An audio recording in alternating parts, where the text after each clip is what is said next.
ದಕ್ಷಿಣ ಕನ್ನಡ ಜಿಲ್ಲಾ police Vitla police ಠಾಣೆ ವತಿಯಿಂದ ಅಪರಾಧ ತಡೆ ಮಾಸಾಚರಣೆ 2018 ಹಾಗೂ ಜನಜಾಗೃತಿ ಜಾಥಾ ವಿಟ್ಲದ ಸರ್ಕಾರಿ ಶಾಲೆಯಲ್ಲಿ ನಡೆಯಿತು. ಶಾಲೆಯ ಬಳಿಯಿಂದ ಹೊರಟ ಜಾಥಾವು ಪೇಟೆಯ ಮುಖ್ಯ ರಸ್ತೆಯಲ್ಲಿ ಸಂಚರಿಸಿ ಹಳೆ ಬಸ್ ನಿಲ್ದಾಣ ಮೂಲಕ ಶಾಲೆಯಲ್ಲಿ ಸಮಾಪನಗೊಂಡಿತು. ಬಳಿಕ ಶಾಲೆಯಲ್ಲಿ ನಡೆದ ಸಭೆಯಲ್ಲಿ ಮಾತನಾಡಿದ ವಿಟ್ಲ ಎಸ್ಐ ಯಲ್ಲಪ್ಪ ಅವರು 2018ನೇ ಸಾಲಿನ ಅಪರಾಧ ತಡೆ ಮಾಸಾಚರಣೆ ಪ್ರಯುಕ್ತ ವಿಟ್ಲ ಠಾಣಾ ವ್ಯಾಪ್ತಿಯ ಶಾಲೆಗಳಲ್ಲಿ ಈ ಕಾರ್ಯಕ್ರಮವನ್ನು ಆಯೋಜಿಸಲಾಗಿದೆ. ರಾಜ್ಯದ ಪ್ರತಿ ಠಾಣಾ ವ್ಯಾಪ್ತಿಯಲ್ಲಿ ಈ ಜಾಥಾವನ್ನ ನಡೆಸಲಾಗುತ್ತಿದೆ. ಅಪರಾಧ ಪ್ರಕರಣವನ್ನ ಕಡಿಮೆ ಮಾಡುವ ನಿಟ್ಟಿನಲ್ಲಿ ಸಾರ್ವಜನಿಕರು ಕೈಗೊಳ್ಳಬೇಕಾದ ಕಾರ್ಯಗಳ ಬಗ್ಗೆ ತಿಳಿಸಿಕೊಡಲಾಗುತ್ತಿದೆ. ಸಾಲು ಕಳ್ಳತನ ಪ್ರಕರಣಗಳು ನಡೆಯುತ್ತಿದ್ದರೂ ಕೂಡ ಮನೆ ಮಂದಿ ಮಾತ್ರ ಜಾಗೃತಿಯನ್ನ ವಹಿಸುತ್ತಿಲ್ಲ.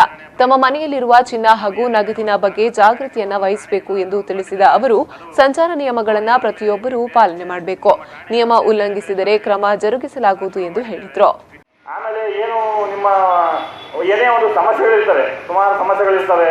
ಆ ಸಮಸ್ಯೆಗಳನ್ನು ನಿಮ್ಮ ಕ್ಲಾಸ್ ಟೀಚರ್ ಇರ್ತಾರೆ, ಅವ್ರ ಹತ್ರ ಹೇಳ್ಕೋಬೇಕು. ಸರ್, ನನಗೆ ಹಿಂಗೆ ಒಂದು ಸಮಸ್ಯೆ ಇದೆ ಅಂತೇಳಿ ಅವರು ತಮ್ಮ ಕೈಯಿಂದ ಬಗೆಹರಿಸ್ತಾರೆ. ಇಲ್ಲ ಅಂದರೆ ಮಹಿಳಾ ಮತ್ತು ಮಕ್ಕಳ ಕಲ್ಯಾಣ ಇಲಾಖೆ ಅಂತಿದೆ, ಅವ್ರ ಹತ್ರ ತಗೊಂಡೋಗಿ ಮಕ್ಕಳನ್ನ ಕೌನ್ಸಿಲಿಂಗ್ ಮಾಡಿಸ್ತಾರೆ ಯಾವುದೇ ವಿಚಾರಕ್ಕೆ. ಯಾಕೆಂದರೆ ಈಗ ಸರ್ಕಾರ ಇಲ್ಲಿ ನೀವು ಈಗ ಒಂದು 50,000 ಆಲ್ಮೋಸ್ಟ್ ಫುಲ್ ಎಜುಕೇಷನ್ನೇ ಮುಗಿಸ್ಬೋದು. ಇಲ್ಲಿ ಶಾಲಾ ಮುಖ್ಯೋಪಾಧ್ಯಾಯಿನಿ ಪುಷ್ಪ, ಎಸ್ಡಿಎಂಸಿ ಅಧ್ಯಕ್ಷ ಶಮೀರ್ ಪಳಿಕೆ, ಶಾಲಾ ಶಿಕ್ಷಕರು ಹಾಗೂ ವಿಟ್ಲ ಪೊಲೀಸ್ ಠಾಣಾ ಸಿಬ್ಬಂದಿಗಳು ಉಪಸ್ಥಿತರಿದ್ದರು.